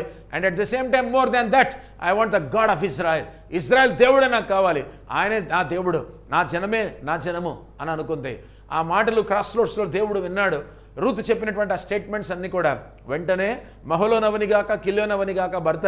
మీరు ఆలోచించుకోవాలి, అంతకంటే గొప్పవాడైనటువంటి క్యారెక్టర్ కలిగిన వాడు, ధనవంతుడైనటువంటి బోయాసును దేవుడు తన సార్వభౌమాధికారంలో తన చిత్తంలో రూతుకిచ్చి పెళ్లి చేస్తాడు. రూతు గ్రంథంలో భర్త పోయాడని ఎక్కడైనా ఆమె సనిగిందా, గొనిగిందా, బాధపడిందా, దుఃఖించిందా, ఏడ్చిందా? భర్త పోతే పోయాడు, ఏం చేయగలం? అత్త నాకు నీ దేవుడు కావాలి, నీ కొడుకు కావాలనింది పెళ్లికి ముందు మాత్రం. అత్త నీ కొడుకు కావాలి నాకు అనింది పెళ్లికి ముందు. పెళ్ళి అయిపోయిన తర్వాత, విధవరాలు అయిన తర్వాత, అత్త నీ కొడుకు పోయాడు కానీ నాకు నీ దేవుడు కావాలత్త అనింది. అర్థం చేసుకోండి ఒకసారి వాక్యాన్ని. ఈ కాలం మనుషులు చూడండి, అసలు ఇంకా చర్చికే రారు, దేనికి రారు, ఇక అంతా అయిపోయిందిలే అని అనుకుంటున్నారు. ప్రేమైన వాళ్ళరా, అంతా అయిపోయిందని నువ్వు అనుకుంటే నీ జీవితంలో నిజంగానే అంతా అయిపోతుంది. నీ జీవితంలో ఏది అంతా అయిపోలేదు. దేవుడున్నాడు అంతా అయిపోయినటువంటి దాన్ని సమృద్ధి చేయడానికి, నీళ్లను ద్రాక్షరసంగా మార్చడానికి, ఖాళీగా ఉన్నటువంటి కుండలను నిజంగానే నూనెతో నింపడానికి ఆయనకు అసాధ్యమైనది ఏది కూడా లేదు. మోడుబారిన జీవితాన్ని చిగురించడానికి యేసయ్య నీ నా జీవితంలో ఉన్నాడు. అహరోను పోతే ఎలాగా? నోటిమాంద్యం కలిగినటువంటి వాడిని, సరిగా మాట్లాడలేను, ఒకే ఒక ప్రవక్తగా, నా అన్నను నాకు ప్రవక్తగా, నా తరపున మాట్లాడేటువంటి వానిగా నువ్వు ఇచ్చావు, నా వాయిస్గా నా అన్నని ఇచ్చావే. ఇప్పుడు నా అన్నను తీసుకుపోతే ఎలాగా? Why are you worried? ఒక అన్నను తీసుకున్నాను, ఆ ఒక ప్రవక్తను తీసుకున్నాను, నీ తరపున మాట్లాడేది ఒకడే. ఇప్పుడు ఆ ఒక్కని స్థానంలో 70 మందిని నీకు ఇస్తున్నాను కదా. అదేవిధంగా రూతు స్థానంలో కూడా, భర్త స్థానంలో కూడా ఎవరు వచ్చేసారు? నీ సృష్టికర్తయే నీకు భర్త అయి ఉన్నాడని యెహోవా దేవుడు ఆమె జీవితంలోకి దేవుడుగా వచ్చేసాడు కదా. మోయాబీలను 10 తరాల వరకు కూడా ఆయన సన్నిధిలోకి రానివ్వకూడదు, సమాజంలోకి రానివ్వకూడదని ఖచ్చితంగా దేవుడు మోషే ధర్మశాస్త్రంలో చెప్పాడు కదా. మరి తీరా చూస్తే మోయాబు దేశానికి చెందిందే కదా. మొలేక్ అనేటువంటి దేవతకు పిల్లల యొక్క తలలు నరికేసి ముందు పెట్టేసి తలకాయలు, చిన్నపిల్లలు తలకాయలు పెట్టి మొలేకు దేవుడిని పూజించేటువంటిది కదా. మరి ఇప్పుడు ఆలోచించండి దేవుని బిళ్ళారా, అలాంటి దాన్ని దేవుడు నిజంగా తన సమాజంలోకి తీసుకోవడమే కాకుండా యూదా గోత్రంలోంచి వచ్చినటువంటి ఆ బోయస్ అనేటువంటి వానికి ఇచ్చి పెళ్లి చేయగా, వాళ్ళిద్దరికి కుమారుడు పుట్టగా, చివరికి ఎవరు పుట్టారో మళ్ళీ యెషై పుట్టగా, యెషైకి దావీదు పుట్టగా, దావీదుకు దావీదు కుమారుడైన యేసుక్రీస్తు ప్రభువారు రూతు బోయాసుల కడుపులోనే పుట్టారు. ఎంత అద్భుతం, ఆశ్చర్యం. నష్టపోయేది తక్కువ, పొందుకునేది చాలా ఎక్కువ. నీ జీవితంలో భర్తను నష్టపోయావు, కానీ అంతకంటే గొప్పవాడు యేసుక్రీస్తు నీ జీవితంలో ఉన్నాడు. నీ జీవితంలో కొంత ఆస్తిని పోగొట్టుకున్నావు, అంతకంటే గొప్పగా దేవునికి ఇవ్వబోతున్నాడు. నీ జీవితంలో ఒక ఇల్లు పోగొట్టుకున్నావు, అంతకంటే పెద్ద బంగ్లా దేవుడు నీకు ఇవ్వబోతున్నాడు. నీ జీవితంలో చిన్న బంగారే పోగొట్టుకున్నావు, నీకు ఏకంగా అనేక డబ్బులు దేవుడు ఇవ్వబోతున్నాడు. బంగారు వీధుల్లో కూడా నిన్ను నడిపించబోతున్నాడు. నీ జీవితంలో కొంత దేవుడి కోసం అనారోగ్యమైనటువంటి మంచి ఆరోగ్యాన్ని పోగొట్టుకున్నావు. యు లాస్ట్ యువర్ హెల్త్, నీ ఆరోగ్యాన్ని పోగొట్టుకున్నావు. కానీ దీర్ఘాయుష్ దేవుడిని తర్వాత నీకు స్వస్థతనిచ్చి ఇవ్వబోతున్నాడు. ప్రతిదీ కూడా పోయాడు అనకూడదు. పోతుంది, పోతే పోనివ్వండి. పోయారు, ఏం చేస్తాం? ఎంతోమంది పోగొట్టుకున్నారు. ఏం చేద్దాం? అక్కడ ఆగిపోదామా? ఆగిపోతే జీవితం ఆగిపోతుంది. నిజంగానే చెప్తున్నారు. అంటే మీకు కష్టం లేదు అని మీరు అలా మాడుతున్నారు, నిజమే, నేను కాదనట్లేదు. కానీ దేవుడు కొన్నిసార్లు మరి మీ జీవితంలో అనుమతించినప్పుడు అక్కడ ఆగిపోకూడదనే మంచి నేను మీకు చెప్తున్నాను. నా పాయింట్ మీరు అర్థం చేసుకోవాలి. ఇక్కడ ఒక్కడే కాదు నీకు అన్నా అంటే ఆ ఒక్కడే నీ ప్రవక్త నువ్వు అనుకుంటున్నావు. అతని మీద ఆధారపడి నీ తరపున అతను మాట్లాడితే అతన్ని నేను తీసుకుంటే నా తరపున మాట్లాడిన వాళ్ళే లేరు నువ్వు అనుకుంటున్నావు. 70 మందిని ఒకని తరపున ఒకని స్థానంలో 70 మందిని ఇస్తున్నారు. సమానం అవుతారా? ఈ 70 మందికి మీ అన్న సమానం అవుతాడా? కాడు కదా. నా ఆశీర్వాదం అలాగే ఉంటుంది. ప్రేమటువంటి వాళ్ళారా, మీరు కూడా భర్తను పోగొట్టుకున్నా, భార్యను పోగొట్టుకున్నా, పిల్లలను పోగొట్టుకున్నా, తల్లిదండ్రులను పోగొట్టుకున్నా, సారీ ఆ మాటలు చెప్పడానికి కూడా బాధ అనిపిస్తూనే ఉంది. మీ బాధ వర్ణనాతీతం, మీ మానసిక ఒత్తిడి వర్ణనాతీతం, మీ దుఃఖం వర్ణనాతీతం. మిమ్మల్ని నిజంగా చెప్తున్నాను, సంఘ కాపరిగా నేను కాదు కదా, ఎవరు ఆదరించలేరు. కేవలం ప్రభువే ఆదరించగలడు, కేవలం దేవుడే ఆదరించగలడు, కేవలం పరిశుద్ధాత్ముడే ఆదరించగలడు. కనుక దేవుని బిడ్డలారా, అక్కడితో జీవితం ఆగిపోకండి. అక్కడితో అయిపోయిందని ఎప్పుడు కూడా అనుకోద్దండి. ఎక్కడ పడిపోయావో అక్కడే దేవుడు లేపుతాడు, ఎక్కడ ఆగిపోయావో అక్కడే దేవుడు కొనసాగిస్తాడు. ఎక్కడికైతే వద్దు అని పారిపోతున్నావో అక్కడ నీకు పారిపోతున్న టైంలో నీకు ఎదురుగా వచ్చి కనపడి మళ్ళీ నువ్వు వెనక్కి వెళ్ళు, సమస్య నుంచి పారిపోద్దని హాగరుకు చెప్పినట్టుగా నీకు నాకు కూడా యేసుప్రభు చెప్తాడు. కాబట్టి ఎప్పుడు కూడా ఆగిపోవద్దు, సాగిపో. ఎప్పుడు కూడా ఉండిపోవద్దు, ముందుకు వెళ్ళిపో. ఎప్పుడు కూడా బాధపడద్దు, దేవుడి మీద నమ్మకంతో చిరునవ్వుతో ముందుకెళ్ళు. ఎందుకంటే కొన్ని జరుగుతున్నాయి, ఏమీ చేయలేం, కానీ దేవుడు అనుమతిస్తూనే ఉన్నాడు. కాదని మేము అనట్లేదు. ఇప్పుడు దేవుని బిళ్ళరా హోలీ స్పిరిట్ ఈజ్ వన్ అని చెప్పాను. పరిశుద్ధాత్మని ముక్కలు ముక్కలు చేయలేం, మనం విభజించి ఇవ్వలేం. అండ్ హీఈస్ ఇండివిజిబుల్, ఆయన్ను డివైడ్ చేయలేం, విభజించలేం, భాగాలు చేయలేం. అర్థమవుతుందండి? He is one and is indivisible. కాబట్టి ఆయన ఎప్పుడు కూడా విభజించలేం, నిజమే. కానీ మరి ఇక్కడ అర్థం ఏంటి అని కనుక మీరు అనుకుంటే బాగా అర్థం చేసుకోవాలి. మోషేలో దేవుడి ఆత్మ ఉంది, యెహోవా ఆత్మ ఉంది. యెహోవా ఆత్మ దేవుని ఆత్మ అతని మీద దిగొచ్చింది. ఇప్పుడు ఈయన పూర్తిగా ఈయన పని చేయలేకపోతే, చేయకుండా ఉంటే మిగిలినటువంటి ఆత్మ అతనిలో ఉంది కదా. దేవుడు 100% ఆత్మ ఇచ్చాడండి, ఇతడు 50% చేస్తున్నాడండి, లేదా 30% చేస్తున్నాడు అని అనుకుందామండి. మిగతా 70% మిగిలిపోయింది కదా మోషే దగ్గర. 50% చేస్తున్నాడండి, 50% మిగిలిపోయింది కదా. 60% చేస్తున్నాడండి పరిచర్య. 100% దేవుడు ఇచ్చినప్పుడు 40% మిగిలిపోయింది కదా. ఆ 40% ఊరికే నీ దగ్గర ఎందుకు ఉండాలి? కాబట్టి 70 మంది ప్రవక్తలకు ఇస్తాను, లేదా 70 మంది నాయకులకు ఇస్తాను, 70 మంది న్యాయం తీర్చే వాళ్ళకి ఇస్తాను, వాళ్ళు ప్రవచిస్తూ ఉంటారు, పరిశుద్ధాత్మ వరాలు వాళ్ళకు కూడా ఇస్తాను అని దేవుడు ఇచ్చాడు.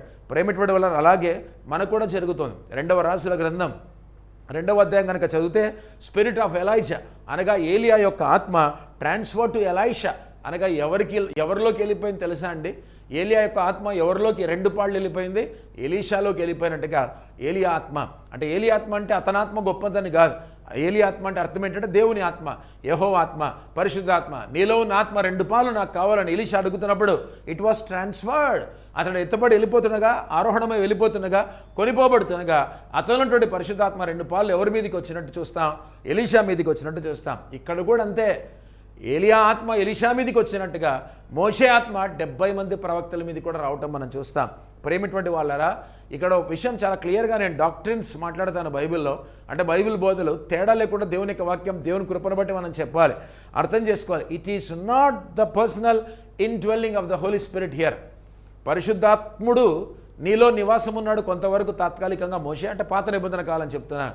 ఇప్పుడు నీలో ఉన్న పరిశుద్ధాత్ముని సన్నిధిని, పరిశుద్ధాత్మని యొక్క నివాసమును నీలోంచి తీసేసి వేరే వాళ్ళకి ఇస్తానంటే అప్పుడు మోషే పరిశుద్ధాత్మలు లేనివాడుగానే ఉంటాడు. సంఖ్యాకాండంలో అరణ్యంలో ఇశ్రాయేలు ప్రయాణం చేస్తారు కనుక, ఆ అరణ్యంలోని అద్భుతాలు చేస్తాడు కనుక, పరిశుద్ధాత్మని మోషేలోంచి కనుక పూర్తిగా దేవుడు తీసేసి ఉంటే సంఖ్యాకాండం నుంచి ద్వితీయోపదేశకాండం వరకు అద్భుతాలు జరిగి ఉండేవి కాదు. అందుకే అపార్థం చేసుకోకూడదు. It is not the personal indwelling and presence of the Holi spirit removed from the Moses. నో, ఆ విధంగా దేవుడు తీసేయలేదు. But God cast to share with 70 elders. నీలో ఉన్నటువంటి ఆత్మను 70 మందితో పంచుకో అని దేవుడు చెప్తున్నాడు. But the gifts of the Holi spirit అనగా నీలో ఉన్న ఆత్మను వాళ్ళకి ఇచ్చేయని కాదు అర్థం. నీలో ఉన్న ఆత్మను నేను వాళ్ళకి పంచిపెడతాను అంటే అర్థం ఏంటంటే నీకు ఉన్నటువంటి పరిశుద్ధాత్మ వరాలు నీవు ఒక్కడికే కాకుండా 70 మంది కూడా వరాలు ఇస్తాను అనేది దేవుని యొక్క ఉద్దేశం. దేవుడరా, as Moses alone enjoyed as the prophet of Israel. ఇశ్రాయేల్ అందరికీ కూడా ఆ కాలంలో 40 లక్షల మంది ఇశ్రాయేలుకు, ఐగుప్తు దేశం నుంచి బయటకు వచ్చిన ఇశ్రాయేలుకు గొప్ప ప్రవక్త అనేటువంటి పేరు ఎవరు సంపాదించుకున్నారు? మోషేకు మాత్రమే చెందింది, మోషేకు మాత్రమే పరిమితమైంది గొప్ప ప్రవక్త ఇశ్రాయేలుకు. అందుకని ఇక్కడ as Moses alone enjoyed as the great prophet of Israel.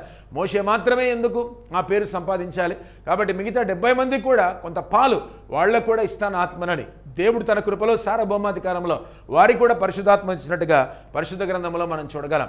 సంఖ్యాకాండం 11వ అధ్యాయం 25వ వచనంలో, నంబర్స్ చాప్టర్ 11 వర్స్ 25లో ఏం రాయబడింది అనగా క్లౌడ్ గురించి రాయబడి. చిన్న మాట దేవుని బిడ్డలారా, మీకోసం ఈ మాట చదువుతున్నాను. 11వ అధ్యాయం 25వ వచనం సంఖ్యాకాండం. యెహోవా మేఘములో దిగి, యెహోవా మేఘములో దిగినటువంటి మాట ఎందుకు మేఘం కోసం రాయబడింది? Why cloud is mentioned there. కాబట్టి ఇప్పుడు మీరు వినాలి.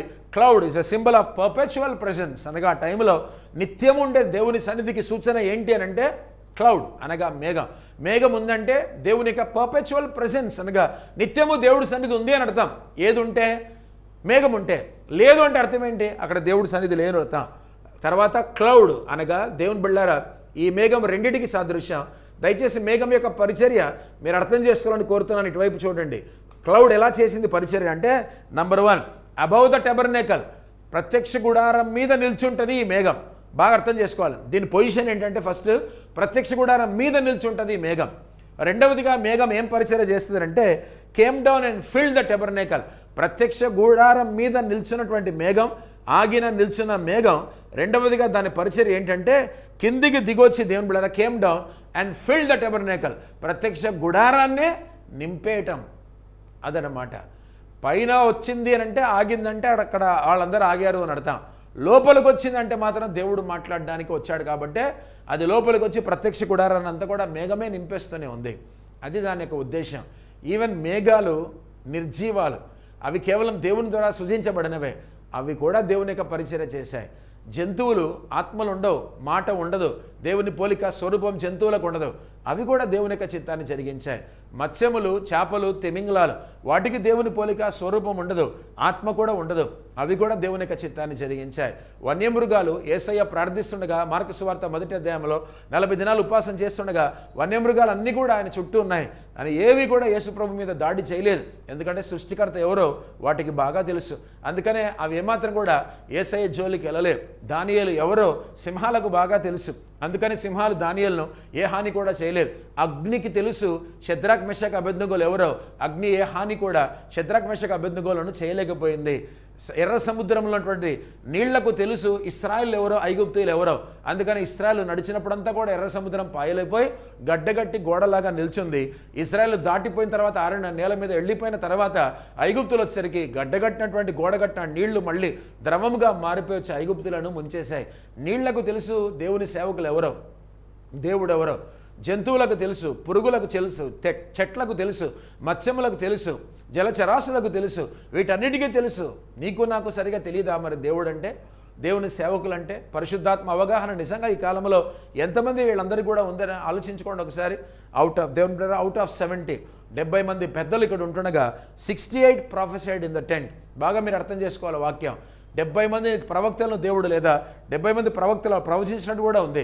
70 మంది ప్రవక్తలను దేవుడు ఏర్పరచుకోగా, 70 మంది న్యాయం తీర్చేటువంటి వారిని దేవుడు ఏర్పరచుకోగా, 70 మంది న్యాయపతులను నాయకులను దేవుడు ఏర్పరచుకోగా, దయచేసి వినండి, అందులో 68 మంది మాత్రం ఎక్కడ ప్రవచిస్తున్నారు తెలుసా? ఇన్ ద టెంట్, అంటే ప్రత్యక్ష గుడారంలో ప్రవచిస్తున్నారు.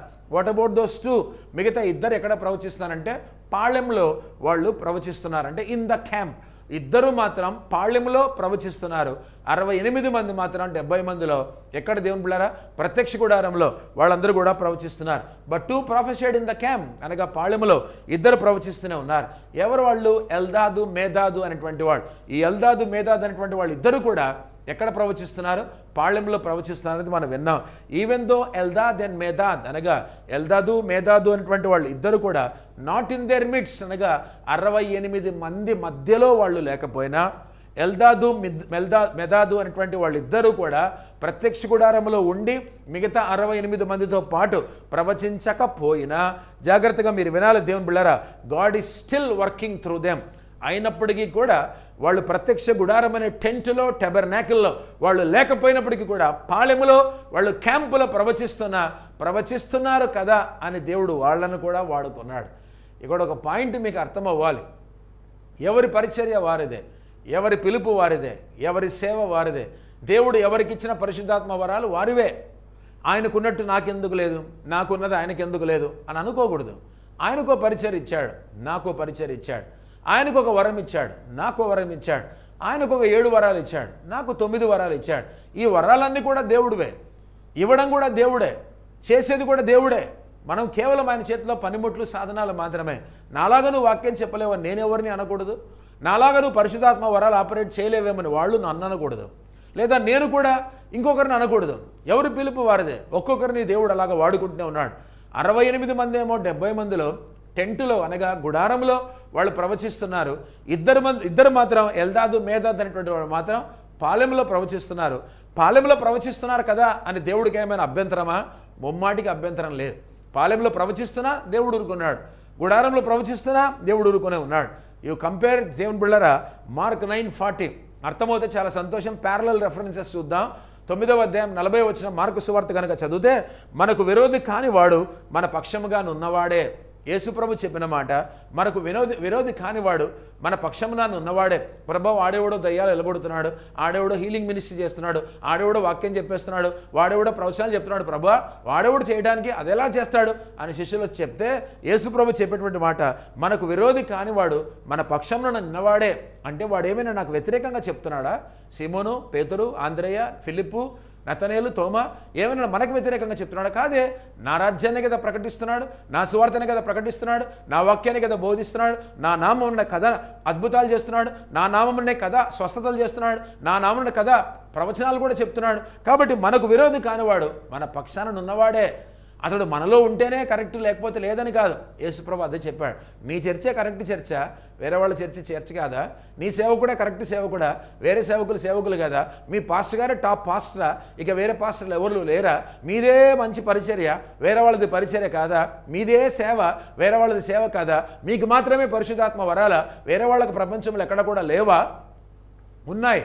ఎవరో పరిగెట్టుకొని పడుచువాడు యెవనస్తుడు వచ్చి మోషే మోషే మోషే, వాళ్ళిద్దరు కూడా ఎల్దాదు మేదాదు అనేటువంటి వాళ్ళు పాళెములో ప్రవచిస్తున్నారు అని చెప్పేసరికి యెహోషువ దాన్ని అంటుకొని దెంబుడరా ఆ మాటను పట్టుకొని పరిగెట్టుకొని మోషే దగ్గరికి వెళ్ళి మోషే మోషే మోషే ఇదిగో దైవజనుడా, ఇదిగో వాళ్ళు ఎవరో పాళెములో ప్రవచిస్తున్నారంట. వీళ్ళందరూ టెంట్లో టెబర్నేకల్లో ప్రత్యక్ష గుడారంలో ప్రవచిస్తుంటే లేదా గుడారంలో ప్రవచిస్తుంటే వాళ్ళు వేరుగా వెళ్ళిపోయి పాళెములో ప్రవచిస్తున్నారంటే నా గురించి నీకు రోషం వచ్చిందా? మోషే ఏమంటున్నాడు? చాలా సున్నితంగా యెహోషువను మందలిస్తూనే ఉన్నాడు. నా గురించి నీకు రోషం వచ్చిందా? అంటే నేను ఒక్కడనే ప్రవచించాలా? ఈ 70 మందిని కూడా దేవుడు ఇచ్చాడు కదా, ఈ 68 మందే ప్రవచించాలా? వీళ్ళు గుడారంలో అంత మాత్రాన పాలెంలో వాళ్ళిద్దరు కూడా ప్రవచించకూడదా? వాళ్ళు ప్రవచిస్తారు కదా, నాకే అభ్యంతరం లేదు. నేను ఒక్కడనే కాదు ఇక్కడ ప్రవక్త. ఇప్పుడు నేను ఒక్కడనే కాదు, 70 మంది ఉన్నారు. ఈ 70 మందిలో 68 ఉన్నారు, వాళ్ళిద్దరు ఉన్నారు. వాళ్ళిద్దరే కాదు 68 మంది ఉన్నారు. ఆ 68 మందే కాదు, ఆ ఇద్దరు కూడా ఉన్నారు. ఈ 70 మందే కాదు, నేను కూడా ఉన్నాను. రోషం దేనికి? దేవుడు ఇచ్చాడు అవకాశం, అంతే. దేవుడు వాడుకుంటున్నాడు, నీకేట అభ్యంతరం అనేటువంటి మాట. అదే మాట పౌలు కూడా మొదటి కొరింథీ పత్రిక 14వ అధ్యాయం 15వ వచనం, Paul's first letter to Corinthians chapter 14 verse 5 5వ వచనం వర్స్ కనుక చదివితే ఏమో రాయబడింది? మీరందరూ భాషలతో మాట్లాడవలనని కోరుచున్నాను. ఎంత నిస్వార్థం! మీరందరూ భాషలతో మాట్లాడవాలని కోరుచున్నాడు. I wish you all speak in tongues. మీరు కూడా భాషలో మాట్లాడితే ఎంత బాగుంటుంది అని పౌలు కూడా తన కోరికని చెప్తున్నాడు. నిస్వార్థమైనటువంటి వారు ఈ ముగ్గురు ఆలోచించాలి మీరు. నంబర్ 1 మోషే, నంబర్ 2 కొత్త నిబంధనలు యేసు ప్రభువారు, అంటే క్రొనలాజికల్గా వస్తున్నారు. నంబర్ 3 అపోస్తలుడు అయినటువంటి పౌలు. నేనొక్కడినే నా ప్రవక్త, వాళ్ళు ప్రవచిస్తున్నారు, వీళ్ళు ప్రవచిస్తున్నారు, నా నుంచి నీకెందుకు రోషం? ప్రవచించని అన్నాడు దేవుడు, వాళ్ళను వాడుకుంటున్నాడు అన్నాడు.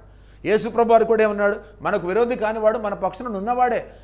మీ 12 మందిలో అతను లేకపోయినా వాళ్ళు వేరే చోట ఉన్నా వాళ్ళు నా పని చేస్తున్నారు, మనకు వాళ్ళు విరోధులు కాదు, చేయని అని అన్నాడు. మూడవదిగా పౌలు కూడా నేనే కాదు టంగ్స్లో మాట్లాడడం, మీరందరూ కూడా భాషలతో మాట్లాడవలనని కోరుచున్నాను. ఎంత నిస్వార్థమైనటువంటి సేవ! నిజంగా ఈ కాలం సేవకులకు నిస్వార్థమైనటువంటి కనుక మనసు ఉంటే సార్వత్రిక సంఘం మొత్తం ప్రపంచమంతా కూడా వ్యాపించిపోయి ఉండేటువంటిది. గొప్ప మనసు ఉండాలి దేవుని సేవ చేయడానికి. దేవుడి మాటలను దీవించునుగాక. పరిశుద్ధుడా మీకు వందనాలు. విత్తబడిన వాక్యం ఫలించినట్టు దీవించాలని, దయవుంచి మా మీద వింటున్న వారి మీద పరిశుద్ధాత్మను కుమ్మరించాలని యేసు ప్రభువారి పరిశుద్ధ నామమున ప్రార్థిస్తున్నాము తండ్రి, ఆమెన్. పరమ తండ్రి అయిన దేవుని యొక్క ప్రేమయు, ప్రభును రక్షకుడైన యేసుక్రీస్తు వారి కృపయు, ఆదరణకర్త అయిన పరిశుద్ధాత్మ దేవునికి అన్యోన్య సహవాసం చేరణ మనకు, నాజరీన్ మినిస్ట్రీస్కు, నాజరీన్ సంఘానికి, సార్వత్రిక సంఘానికి సదాకాలం తోడై ఉండునుగాక. ఆమెన్.